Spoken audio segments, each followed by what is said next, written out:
vient de lire cela dans l'évangile de Marc au chapitre 13. Quelqu'un me dira peut-être que des tremblements de terre, il y en a toujours eu, et que par conséquent, ils ne peuvent pas être un des signes du retour de Jésus-Christ. Il est vrai que pour les Japonais, chez qui la terre tremblote si souvent que l'idée que ce soit un signe ne les impressionnera pas. Mais il y a une précision donnée par le Seigneur qui force notre attention. Il a parlé de secousses telluriques, non seulement sur une ligne de faille où l'écorce terrestre présente des faiblesses, mais il a précisé que cela se produirait en divers lieux. Et nos savants reconnaissent d'ailleurs que ces phénomènes se généralisent un peu partout sur la surface de notre globe. Suite à une secousse sismique importante au Maroc, j'ai relevé ce commentaire d'un spécialiste: le Maroc n'est pas un pays où la terre est fréquemment secouée.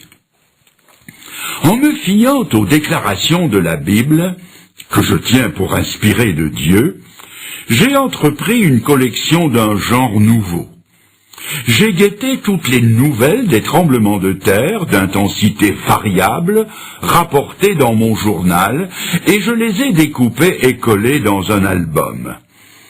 Il ne m'a pas fallu longtemps pour le remplir tout entier jusque sur les pages de garde. Pour mieux vous faire saisir la réalité de ce « en divers lieux », j'ai mis ces lieux, des pays, villes importantes ou régions, je les ai mises par ordre alphabétique, et je vous en livre le résultat actuel. Quand j'étais haut comme 3 pommes, j'ai appris à l'école l'alphabet A, B, C. Et je commence.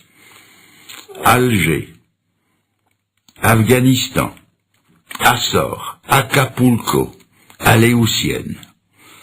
Et puis, Barcelone, Brest, Bad Hersfeld, Bologne, Bogota, Caen, Catanzaro, Cherbourg, Derby, El Asnam, Ebingen, Fairbanks, Fribourg, Florence, le Frioul, Graz, Guatemala, Hawaï, Ualienne, Istanbul, Izmir, Java, Juneau, Kurdistan, Kermadec, Klagenfurt, Kobe, Londres, Le Caire, La Louvière, Lisbonne, Mexico, Marseille, Manille, Morlaix, Milan, Nantes, Nice, Nouvelle-Hébride, Oslo, Okinawa, Pérou, Pasadena, Quito, Raguse, Rome, Santiago, San Francisco, Stuttgart, San Salvador, Téhéran, Tokyo, Tunis, Turin, Vienne, Vulcano, Württemberg, Yellowstone, Zélande et Zurich.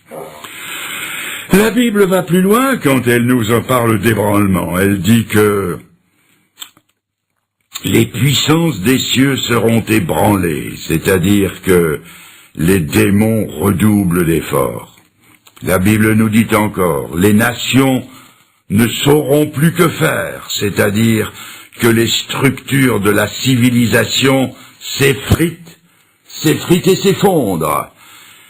Elle va plus loin encore et elle dit, il y aura des tremblements de terre en divers lieux, c'est-à-dire que les éléments de la nature se détraquent. Autrement dit, chacun à sa façon se prépare pour le retour de Jésus-Christ. À mon tour de vous demander si vous êtes prêts pour ce grand événement.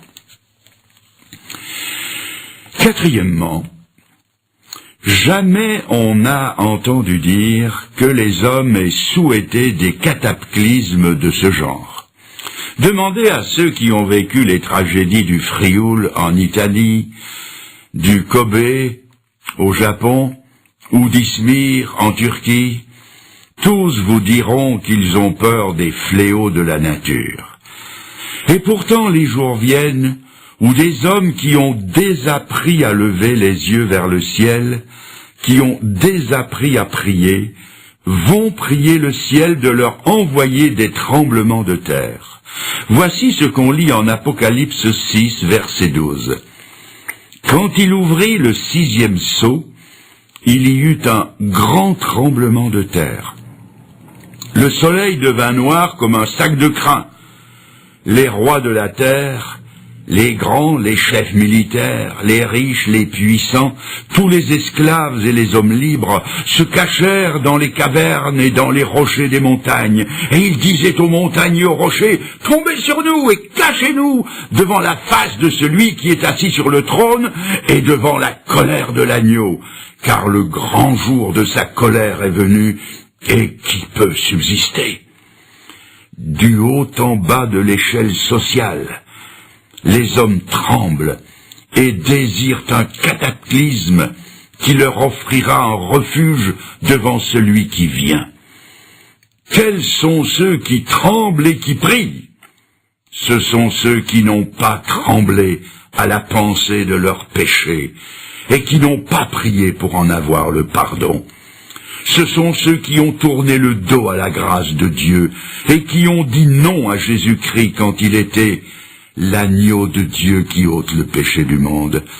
En ce jour, par un de ces paradoxes dont se sert l'Écriture, c'est encore l'agneau de Dieu, mais il est animé de sa colère.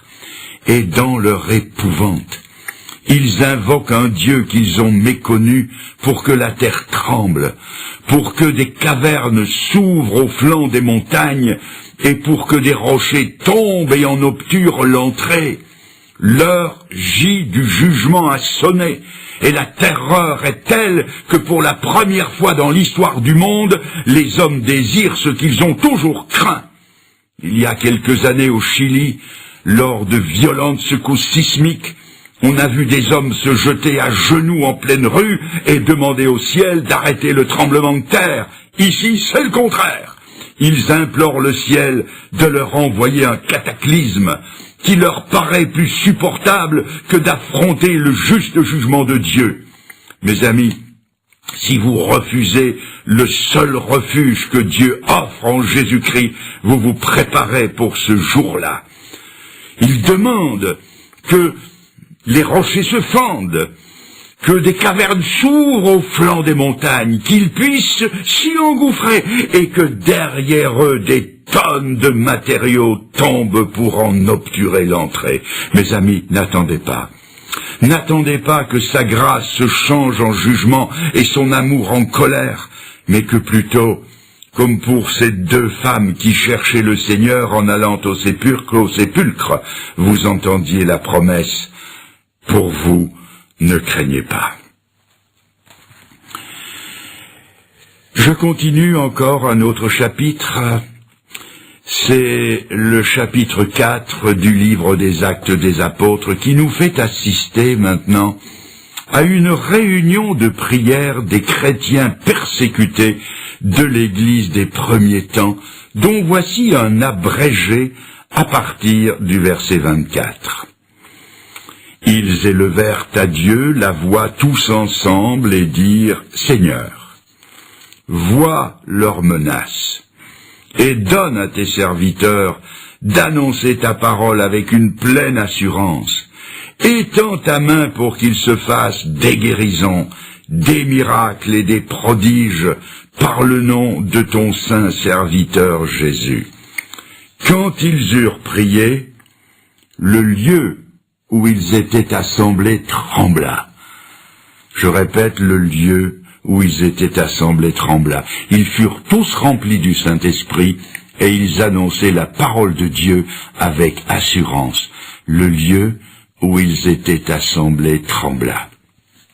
Un ami chrétien dont le ministère s'exerçait surtout au niveau de la cure d'âme et qui avait à combattre, comme le dit l'Écriture, contre les dominations, autorités des princes des ténèbres et les esprits de méchanceté dont parle l'Épître aux Éphésiens. Cet ami m'a dit un jour que, comme cela se passe dans les évangiles, un démon avait crié par la bouche d'un possédé. Écoutez bien ça. Quand les chrétiens prient, nous les démons nous tremblons. Et en réponse à la prière de ces chrétiens de la première heure, l'enfer a dû trembler au point qu'un tremblement de terre limité a secoué le lieu où ils étaient réunis. Voyez-vous, les premiers chrétiens croyaient à la puissance de la prière. Pour eux, la prière, ce n'était pas un rite, c'était un besoin. Ce n'était pas un petit acte de piété, c'était un impératif. Ce n'était pas la récitation monotone de prières apprises par cœur, c'était une conversation intense avec Dieu. Sommes-nous dès lors étonnés que l'enfer tremblait en profondeur et en surface, et que les premiers disciples sortaient de là remplis du Saint-Esprit pour annoncer la parole de Dieu?